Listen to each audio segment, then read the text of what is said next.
Práctica número 12. MOSFET en régimen de conmutación y control de PWM. Esta práctica fue realizada el jueves 17 de julio de 2025. El objetivo de esta práctica era verificar el estado, la corriente y el voltaje drenaje fuente que se formaba en el MOSFET en los dos tipos de circuitos que operaban. Adicional a eso, comprobar el funcionamiento de cada uno de ellos. Integrantes del grupo: James Bresoto.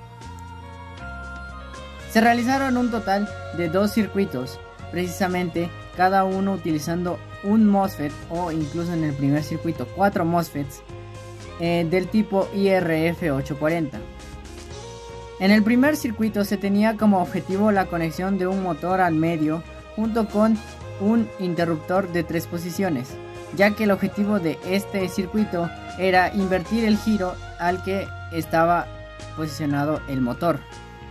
Al momento de girar el switch a uno de los lados, el motor giraba en un sentido, mientras que al moverlo hacia la otra dirección giraba en el otro sentido.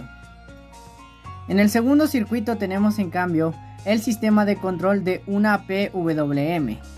Además de esto, a la salida de la PWM se encontraba conectado un motor DC. Esto con el objetivo de realizar la regulación de velocidad a la que iba el motor al ir variando la frecuencia con la que llegaba la entrada de voltaje DC.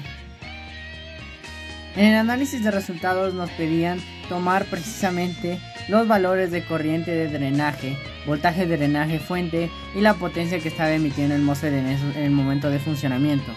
En el primer circuito, para ambos casos, debido a que 2 de los MOSFETs se activaban en cada uno de los sentidos de rotación, se obtiene básicamente los mismos datos, con corriente de drenaje de 32.4, voltaje drain source de 11.33 y potencia del MOSFET de 0.367 watts. Por otro lado, el circuito del PWM nos pedía variar la frecuencia en diferentes niveles y verificar los valores que se generaban en el MOSFET. Para una frecuencia de PWM mínima de 2.84, se tenía una corriente de drain de 165.4 mA, un voltaje drain source de 4.23 voltios y una potencia del MOSFET de 0.7 watts.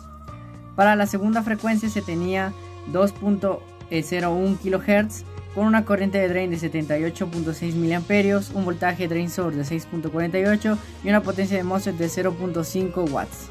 Finalmente, para una frecuencia de 1.19 kHz, una corriente de drain de 42.2 mA, un voltaje drain source de 7.41 voltios y una potencia de MOSFET de 0.31 watts.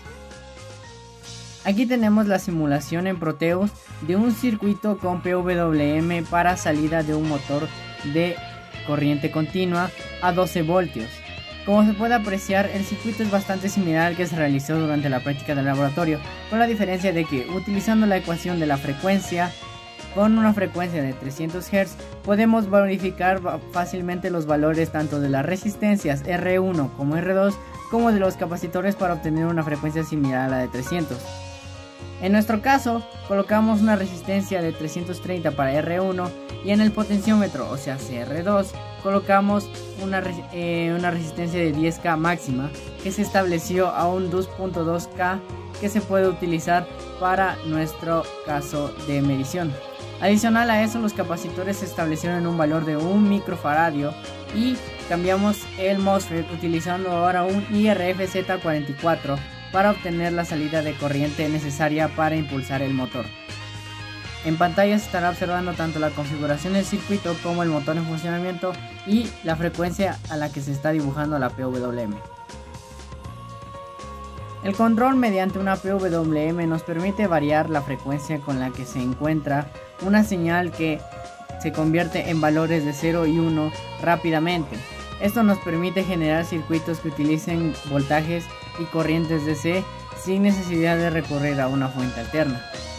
La recomendación principal sería verificar la frecuencia máxima o límite de nuestro PWM, ya que en algunos casos es necesario variar los valores tanto de R1 como de R2 para obtener la frecuencia necesaria.